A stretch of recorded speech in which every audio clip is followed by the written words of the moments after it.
तो हेलो बच्चों, आज का जो नोटिफिकेशन है वो आया है UP cooperative institutional service board Lucknow की तरफ से। मल्टीपल इसमें पोजीशंस अवेलेबल हैं, टेक्निकल नॉन टेक्निकल दोनों। जूनियर इंजीनियर और असिस्टेंट इंजीनियर दोनों तरह की पोजीशंस इसमें अवेलेबल हैं। एक बार हम गो थ्रू करेंगे।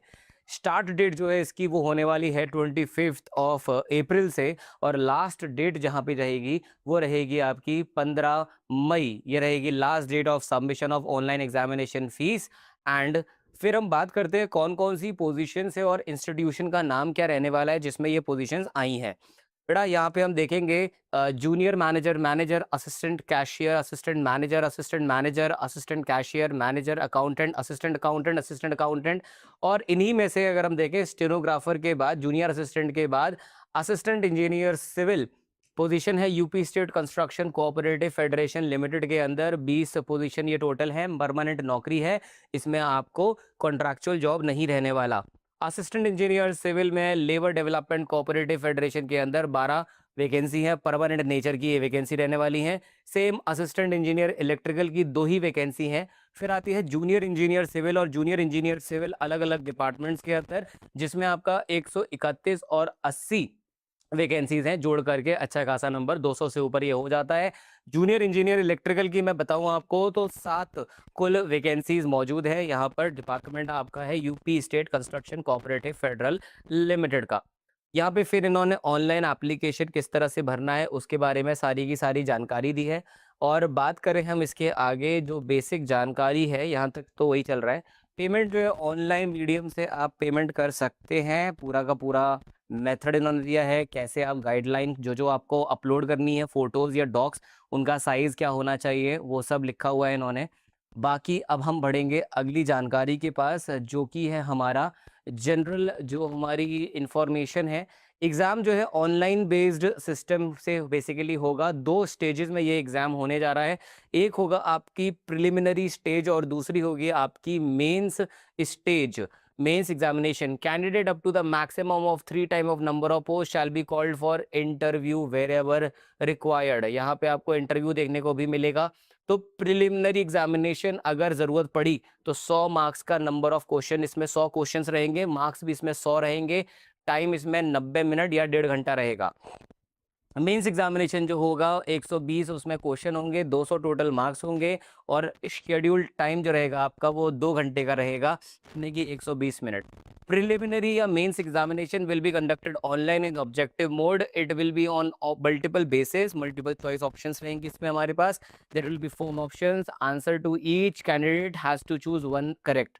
The system of minus marking of wrong given by candidate accepted by वो question paper prelims shall apply as follows. अब इसमें देखो मार्किंग किस तरह से दी गई है, नेगेटिव मार्किंग भी इसके अंदर होने वाली है। नेगेटिव मार्किंग की बात करूँ, there will be 4 alternative answer. अगर आप गलत आंसर देते हो तो 1/4 यानी कि आपका 25% यहाँ पे माइनस मार्किंग की जाने वाली है।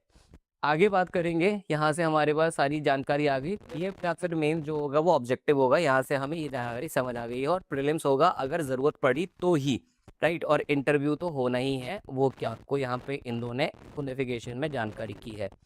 इसके बाद आगे बढ़े तो और बेसिक जानकारी आपको दी गई है, गाइडलाइंस हो गई किस तरह पे हम जो है एग्ज़ाम कंडक्ट कराएंगे उन सब के बारे में। कैंडिडेट्स विद मोबिलिटी डिसबिलिटीज की ये सारी की सारी यहाँ पे इन्होंने जानकारी दी है। आगे बढ़ेंगे बच्चे, डिटर्मिनेशन ऑफ मार्क्स, नॉर्मलाइजेशन अगर इन्होंने मल्टीपल स्टेज में कराया तो नॉर्मलाइजेशन भी ये कर सकते हैं। ये चीज़ अपने को पहले से पता होनी चाहिए। नॉर्मलाइजेशन जो है वही फॉर्मूला है जो बेसिक यूज़ होता है हर जगह पे, वही फॉर्मूला यूज़ होने वाला है। भाई साहब बहुत ही लंबा नोटिफिकेशन है, चलते ही जा रहा है, चलते ही जा रहा है, रुकने का नाम नहीं ले रहा है। 106 पन्नों का ये नोटिफिकेशन है। अच्छा, अब आते हैं हम अगली जानकारी के पास। अगली जानकारी हमारी रहने वाली है फ़ीस कितनी होगी इसकी। तो बहुत ही नॉमिनल फ़ीस यहाँ पे रखी गई है जो कि है 500। नॉमिनल मैं इसके बोल रहा हूँ, बाकी एग्जैक्ट 1000-1200 से नीचे कोई फ़ीस नहीं ले रहा, उस पर जीएसटी भी लगा रहा है। अनरिजर्व्ड या बाकी कैटेगरी के लिए 500 रुपये रहने वाला है। शेड्यूल कास्ट और ट्राइब के लिए ये 250 रहने वाला है। और दिव्यांग में उत्तर प्रदेश के उनके लिए ये 0 रहने वाली है, कोई भी फीस नहीं होगी। ठीक है, ये हो गई फीस आपकी। फॉर्मेट ऑफ एग्जामिनेशन हमने देख लिया। यहाँ पे फॉर्मेट ऑफ एग्जामिनेशन जो होगा, an online examination shall be conducted for the post of category 1 and category 2 post. Selection process shall be carried out on the basis of the marks obtained in the online interview. For category 3 post, basis of marks obtained on online examination skill set test where it is an essential classification. तो basically यहाँ पे आपको जो category 1 और 2 की थी vacancy assistant engineer वाली, उनमें इंटरव्यू भी होगा, लेकिन आपका जो जूनियर इंजीनियर वाली पोजीशन है कैटेगरी 3 में जो बाई कर रही हैं, उनमें आपके लिए यहाँ पर एक ऑनलाइन एग्ज़ाम और एक स्किल टेस्ट होगा। इसमें आपका इंटरव्यू के बारे में कोई भी इसमें जानकारी नहीं दी गई है, तो इंटरव्यू से जो है आप बच जाते हैं। फिर इसके बाद आता है आपकी डेजिग्नेशन और उसकी पे स्केल।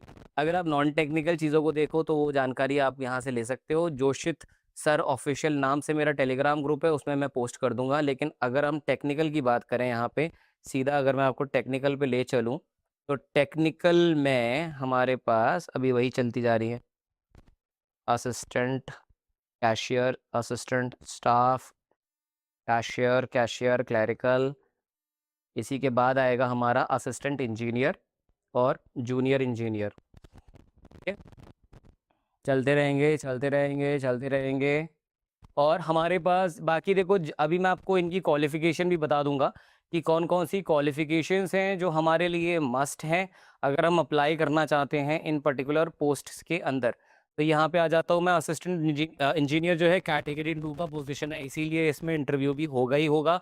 और आपका बेसिक पे जो है ब्रांड वो कि इन्होंने दे रखा है, जो आपको इस प्रकार से रहने वाला है। मैक्सिमम मिनिमम हो गया सब 15,600 और मैक्सिमम 39,100 हो जाएगा।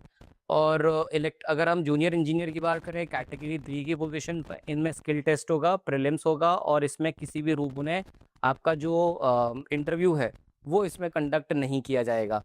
नेक्स्ट चलते हैं, एक बार क्वालिफिकेशंस देख लेते हैं। मैनेजर हो गया आपका, उसके बाद आ जाते हैं हम जूनियर मैनेजर की पोजीशंस के लिए। लेकिन हमें मतलब है किस चीज़ से, हमारे अगर हम यहाँ पे बात करें सिविल के, असिस्टेंट इंजीनियर सिविल और जूनियर इंजीनियर की एक बार देख लेते हैं कि किस प्रकार से आपको जानकारियाँ यहाँ पे दी गई है। कितनी सारी पोजीशंस हैं, इतनी अच्छी चीज़ है ये, लेकिन थोड़ा सा क्या हाथ भी दर्द हो गया अपना। तो ये रहा, असिस्टेंट इंजीनियर के लिए आपको बैचलर्स डिग्री चाहिए फ्रॉम रिकॉग्नाइज्ड यूनिवर्सिटी और degree recognised by government therefore, यानी कि किसी भी रूप में कोई भी आपको या एक्सपीरियंस की रिक्वायरमेंट नहीं, यहाँ आपका बस अगर डिग्री है तो आप अप्लाई कर सकते हो।